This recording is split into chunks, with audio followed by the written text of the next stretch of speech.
All right.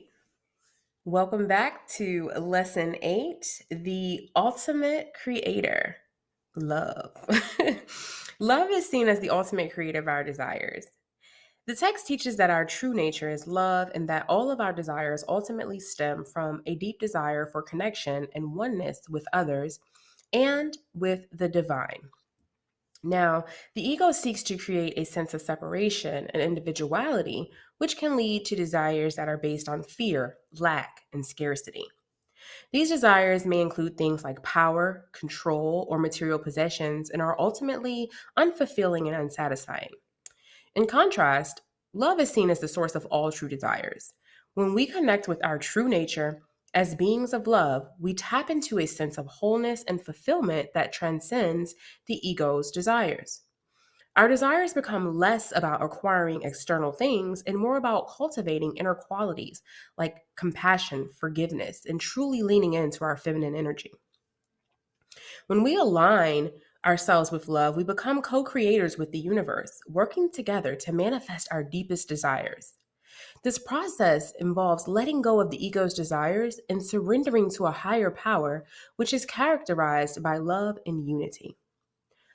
Now, overall, religion, spirituality, and others teach that love is the ultimate creator of our desires because love is God. It is the source of our true nature and the foundation for all meaningful connections and experiences. By cultivating a deeper connection with love and letting go of the ego's desires, we can tap into a sense of fulfillment and purpose that transcends the material world and connects us with our true divine selves as well as with others. In lesson 8, we want to practice love in all things. We have the freedom to choose our thoughts and perceptions, and that these choices determine our experience of the world. When we choose thoughts and perceptions that are aligned with love, we experience a sense of freedom, inner peace, and true divine femininity. When we choose thoughts and perceptions that are aligned with fear, we experience a sense of limitation and conflict, anxiety, and fear. Love in everything. Forgiveness and the power of love. Our true nature is love, and that all of our problems stem from a belief in separation from that love. Love offers us freedom, both in terms of freedom from fear and in terms of freedom to choose love. Love is the only real emotion. Every other emotion is out of fear or separation, which means it's just an illusion of your perception that creates your reality. Love moves closer to God and creation, while fear equals separation and moves you further away from that creation. You have free will and you can choose what you decide. You can decide to live a life out of love or a life out of fear. But what you choose determines your reality. Choosing love, choose manifestations of your true desires that are aligned with your true self and your feminine divine. Living and seeing out of love can be a transformative process that can have a profound impact on our lives and relationships. Now, I'm going to give you some practical ways to begin living and seeing out of love. Practicing mindfulness, the practice of being fully present in the moment without judgment or distraction.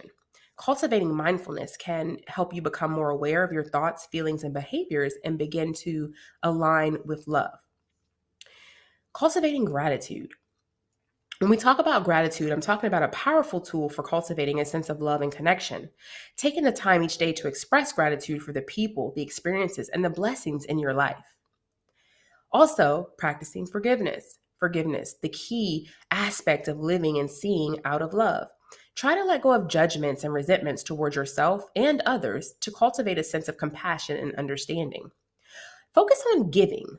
When you focus on giving to others, you tap into a sense of generosity and kindness that is at the heart of love, looking for opportunities to give to others in small ways each day. Practicing self care.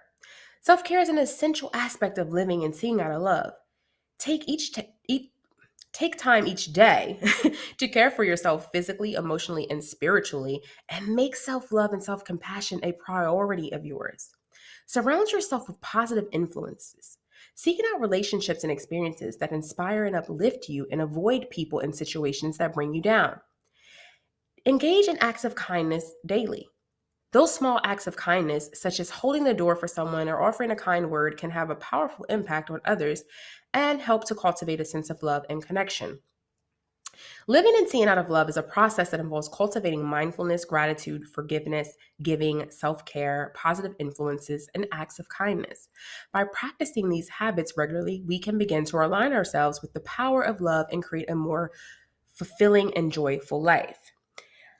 Falling in love with yourself again is really the first step because, again, as I always say, what you feel for yourself is what you project to others. Therefore, if you love yourself fully and wholly, you can begin to love other people. If you forgive yourself fully and wholly, the same is for others.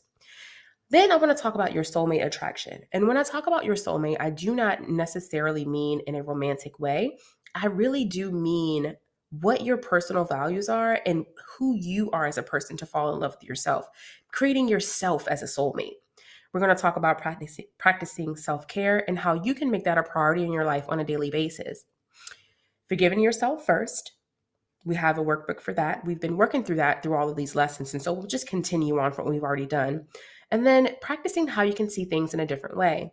Anytime you see something that irritates you or triggers you or makes you just want to, I don't know, punch the shit out of somebody, you want to ask yourself, how can I see this a different way? It's a way to quickly realign and come back to a place of blessings and present moment. So let's wrap up lesson 8. In this lesson, we have learned that fear is an illusion and that it can be overcome through the power of love. This love is not conditional, but rather it is a universal, all encompassing love that extends to all beings. This love is also seen as the key to inner peace and happiness. Love and freedom are seen as intimately interconnected. When we choose love, we experience a sense of freedom from fear and limitation. When we experience freedom, we are able to choose love more easily, as we are not constrained by our fears and our beliefs.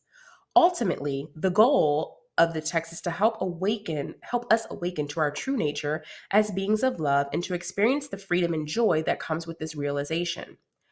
Now, as you go through these activities and you try to apply these concepts in your everyday life, as you learn and as you struggle and you need clarity, I encourage you to engage in the group hashtag love. And that way we can identify what it is that you need help with or what we're celebrating. You will start to see a shift. It takes practice, yes, but over time you will start to notice that it gets easier for you and you'll kind of just automatically ask, how can I see this a different way? This is the conclusion of lesson 8. I cannot wait to see you in lesson 9, where we talk about how you can further deepen your spirituality and fully tap into your divine femininity. Until then, I wish you all the love and light. I'll see you in lesson 9.